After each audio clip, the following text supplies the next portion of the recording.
prior to this, like I was doing seminars, I would send out like 500 to 1,000 mailers trying to get 20 people to show up for a free lunch or dinner. Or I was teaching a investment class for like a local community park district. And I think I had like 15 people show up for the entire class.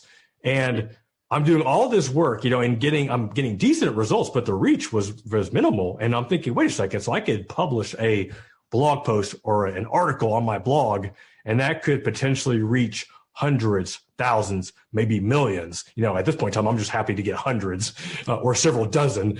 And when that concept finally sunk in, I went all in on trying to understand blogging, to learn how to blog, to understand search engine optimization, and really made it a goal of mine that I wanted to be, and I don't know how I would have determined this, but what I told myself was I wanted to have the -- rated financial advisor blog out there.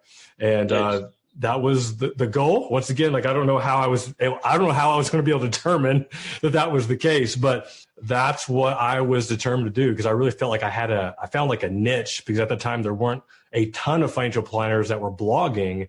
So I thought, you know what, like I think I just found something. It's time to go all in and figure this thing out. So what do the other contemporaries in your industry say? I mean, what's different about your message, you would say? I think probably just if there's anything different that I say is, at the time when I first started off, like I was very, very open about all of the mistakes that I had made in my investing and money journey.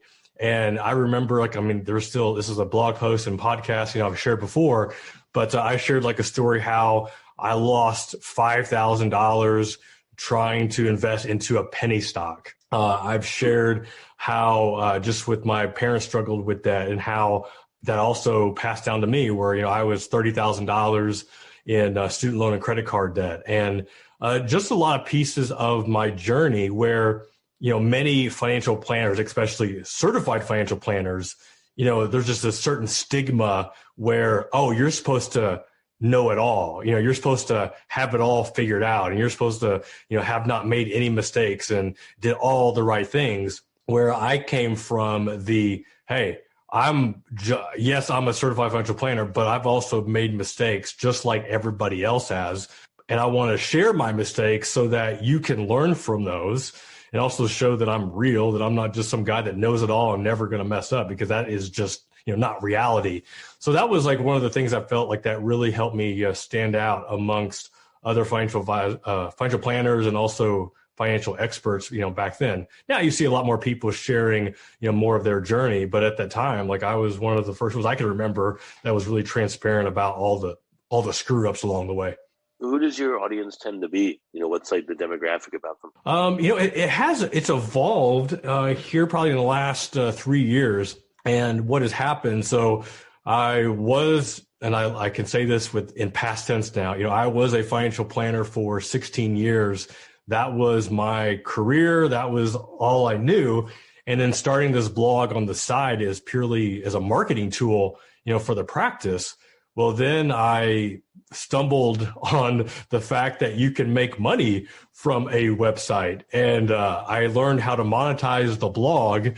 And then that began a even more fun journey of learning the online business, learning the online world, to where, as of, I guess it was 2 years ago, I ended up selling the financial planning practice and now focus on the blog and the podcast and YouTube full time. How do you differentiate yourself amongst other voices out there, other financial advisors? Like you've been doing this for a while now. I'm sure you've got your groove and your essence and your unique message. So what does that become?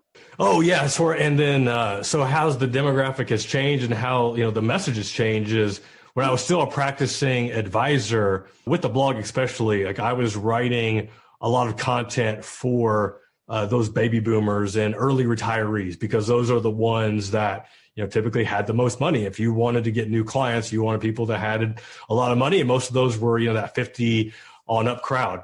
So as I end up selling the practice and started the Wealth Hacker brand, which is ultimately the YouTube channel, the demographic for me has become you know, I'm not trying to get new clients, so I don't need to appeal to that baby boomer audience. Who I'm trying to appeal to is I'm looking for the Jeff Rose when he was 20 some years old.